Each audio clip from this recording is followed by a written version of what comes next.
বন্ধুরা, একটা কাঁচা আম আমি পুড়িয়ে কলের জলে ধুয়ে দিলাম। ধুয়ে আমটাকে একটু চটকিয়ে একটু জুসটা বার করে নিলাম। নিয়ে একটু ছাঁকনিতে ছেঁকে জুসটাকে বার করে নিলাম। এরপরে 2 চামচ চিনি দিলাম।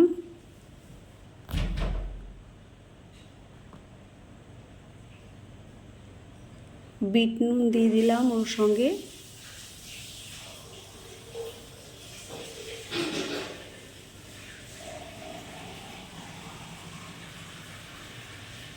একটু চাট মশলাও দিয়ে দিলাম ওর মধ্যে। তারপর চামচ দিয়ে একটু ভালো করে নেড়ে চেড়ে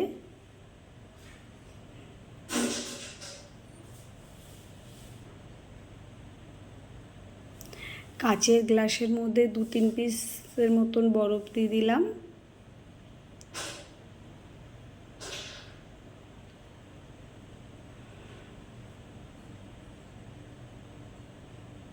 তারপর আরেকটু নেড়ে, যাতে নিচে না পড়ে থাকে বেশি থিকটা, গ্লাসের মধ্যে ঢেলে দিলাম।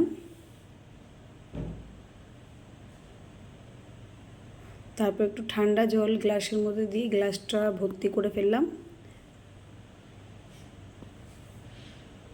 এরপরে চামচ দিয়ে নেড়ে নাতিদেরকে দিয়ে দিলাম খেতে।